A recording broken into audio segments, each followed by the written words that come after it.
y empiezas a orar al Señor y a clamar al Señor por esa necesidad. Por ejemplo, ahora ustedes tienen un propósito, ¿no es cierto? Y una necesidad. Pro templo, la construcción del templo.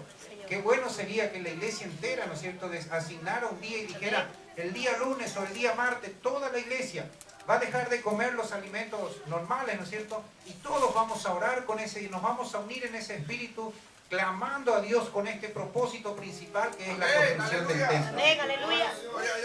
Como experiencia le puedo decir, nosotros hemos entrado en una cadena de ayuno y oración, y nuestra iglesia tiene un miembro por día que ayuna y ora por este proyecto. O sea, nosotros estamos ayunando los 30 días. No lo hacen todos, ¿no es cierto? Pero un miembro por día. Hoy le toca a un miembro diferente. El director del Ministerio de Oración se encarga de llamarle un día antes y decirle, hermano Pedro, mañana te toca ayunar por el proyecto Pro Templo que tenemos. Entonces hoy está ayunando Pedro, mañana ayuna Juan, el martes ayuna María, el miércoles ayuna Rosa. Y estamos en comunión como iglesia con Dios a través del mes entero, clamando al Señor por un propósito, que es el propósito Pro Templo.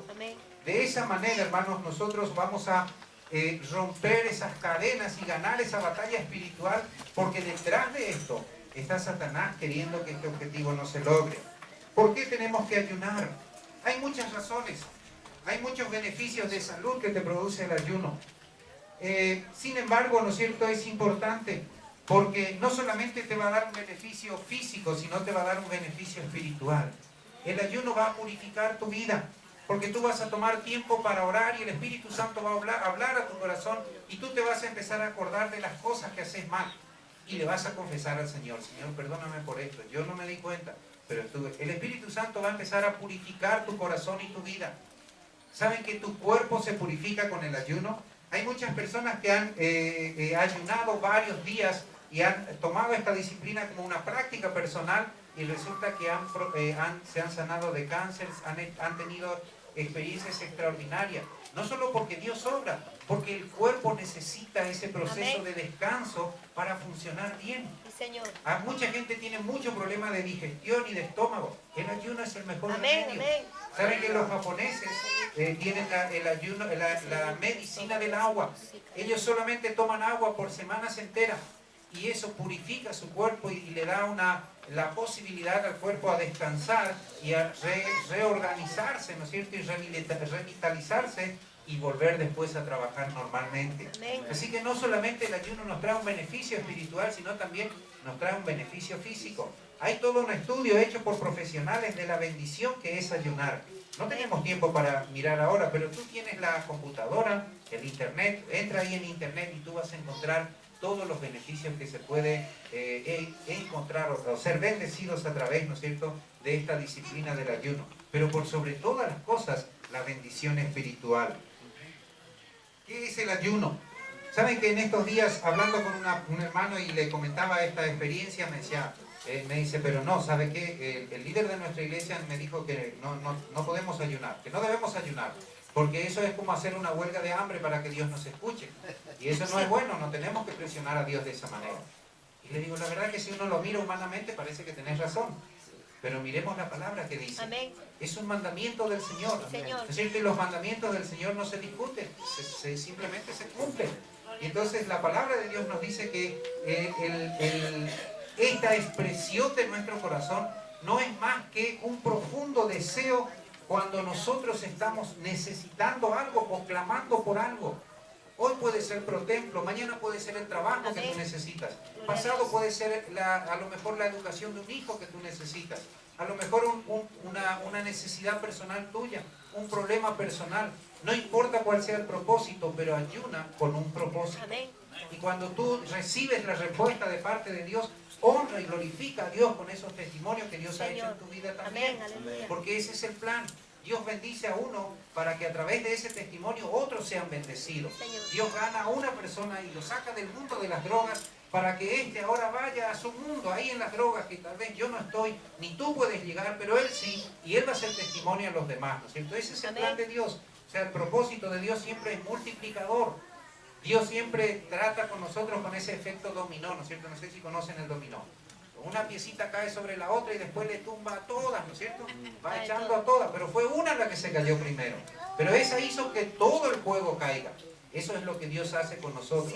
Nosotros necesitamos tener ese efecto dominó en nuestra vida y ser conscientes que fuimos llamados para hacer ese efecto. Que lo que Dios hace en mi vida va a impactar a los demás y va a transformar las otras vidas. Hermanos, el ayuno no es una huelga de hambre. El ayuno no es presionar a Dios, ¿no es cierto? Sino el ayuno desata el poder sobrenatural de Dios. Es una herramienta que podemos utilizar cuando hay oposición a la voluntad de Dios. Satanás no quisiera nada mejor que causar la división, el desaliento, la derrota, la depresión y duda entre nosotros. La oración y el ayuno unidos han sido utilizados siempre por Dios para dar un golpe decisivo al enemigo. Y si usted lee Esdras, el capítulo 8, el versículo 23, usted va a encontrar de que allí Esdras convocó a la nación entera a ayunar. El Señor Jesús también lo había dicho de que cuando los discípulos quisieron echar, ¿se acuerda? Sanar a este pobre jovencito que vino endemoniado y no lo pudieron sanar y le dijeron, Señor, ¿pero qué pasó? Si nosotros oramos igual que tú oraste, nosotros hicimos tal como tú nos mandaste, nosotros cumplimos con lo que nos mandaste y no se liberó. ¿Cuál es el problema? Y Jesús, ¿qué le respondió? Le dijo, faltó ayuno. Este género solo con oración y ayuno. Aleluya. ¿Cierto? Ese fue el principio que Jesús le hizo ver. Hay cosas, hay batallas espirituales que tú no lo vas a ganar con la lectura de la palabra, con la educación o con la oración. Necesitas el refuerzo del ayuno para superar y para vencer esas batallas del mal. Amén. Hermanos, ¿cómo vamos a hacer algo práctico? La importancia, ¿no es cierto? Nosotros si miramos los grandes proyectos que Dios hizo a través de la palabra y nos dejó escrita a través de la historia, ¿no es cierto? Y de la Biblia, encontramos que el ayuno siempre fue parte de esos proyectos. Por ejemplo, Moisés ayunó antes de que él recibiera los 10 mandamientos. Ahí ustedes pueden leer en el libro de Éxodo 34.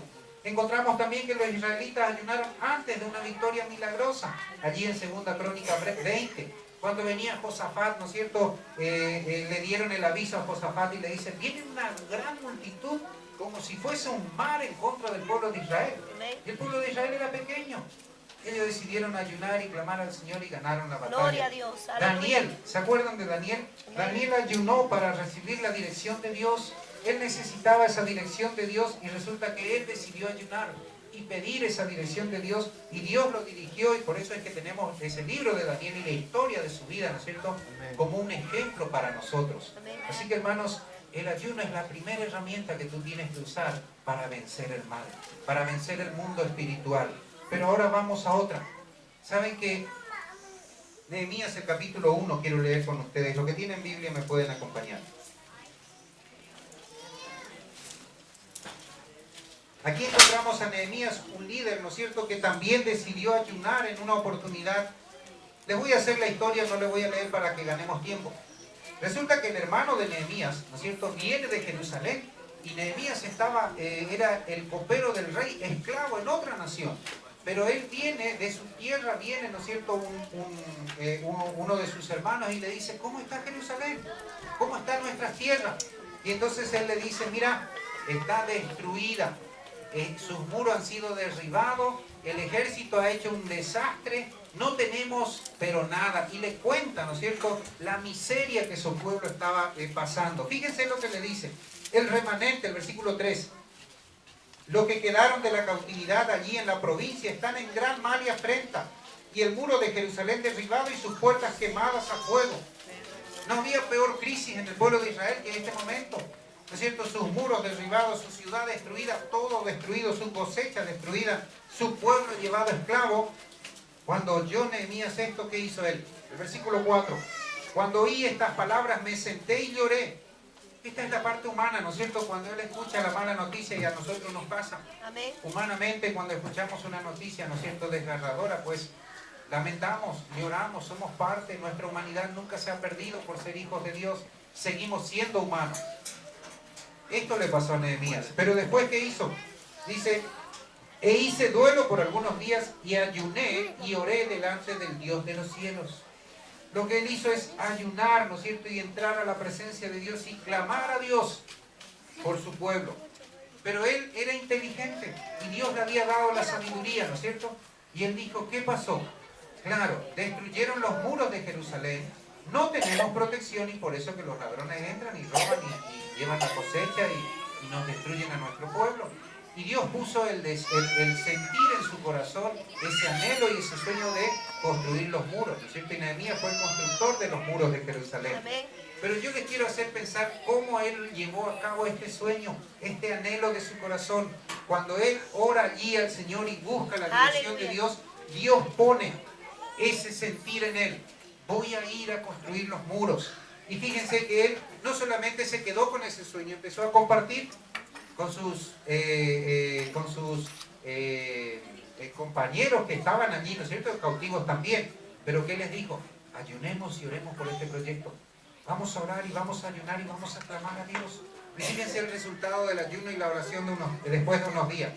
Él en el versículo 11 le dijo: te ruego, Jehová, esté ahora atento tu oído a la oración de tu siervo y a la oración de tus siervos, quienes desean reverenciar tu nombre. Concede ahora buen éxito a tu siervo y dale gracia delante de aquel varón, porque yo servía de copero al rey. Él estaba a punto de hablar con el rey, ¿no es cierto? Y él ora y dice: Señor, presta atención a este pedido. No es solo mi oración, no es solo ese tiempo que yo te dediqué a clamar por esto, sino de tus siervos. Dice. O sea, había un grupo que ya se había unido con él a clamar por esta necesidad. El resultado fue que el rey le dio permiso a Nehemías, ¿no es cierto?, para ir. Y no solamente le dio permiso, le dio carta de recomendación para pasar todos los límites de los otros países, de las otras ciudades, sin que nadie le tocara, con protección del gobierno, ¿no es cierto? Se fue Nehemías y también le dio bienes, porque le pregunta: ¿qué necesitas? Él estaba triste, dice, delante del rey un día y le dice: Nehemías, no es normal lo que te está pasando, hay un problema en vos, ¿qué te pasa? Te veo un poco triste. Y Nehemías le dice: ¿cómo no voy a estar triste si mi nación está pasando? Y le cuenta la historia, ¿no es cierto? Y el rey le dice: pero ¿y entonces qué piensas tú? Yo quiero ir a construir ese muro. Y el rey le dijo: ok, yo te voy a apoyar. Y le dio todo, no solamente le dio permiso en su trabajo, porque ese era su trabajo, ¿no es cierto? No solamente le libera porque él era un esclavo, le da la libertad, sino que le provee los bienes económicos. Aleluya. Hermanos, cuando nosotros encaminamos nuestro sueño y nuestros anhelos por el camino correcto, la gracia de Dios se manifiesta. Amén. Y ahí nosotros vemos que el rey no tenía nada que ver con el pueblo de Israel. Era el que había traído esclavo al pueblo de Israel. Y ahora Dios pone en el corazón que Él mismo va a proveer económicamente para que este proyecto sea realizado. Gloria a Dios. Esas son las obras que Dios hace. Dios sabe de dónde sacar los fondos. Nosotros no tenemos el fondo.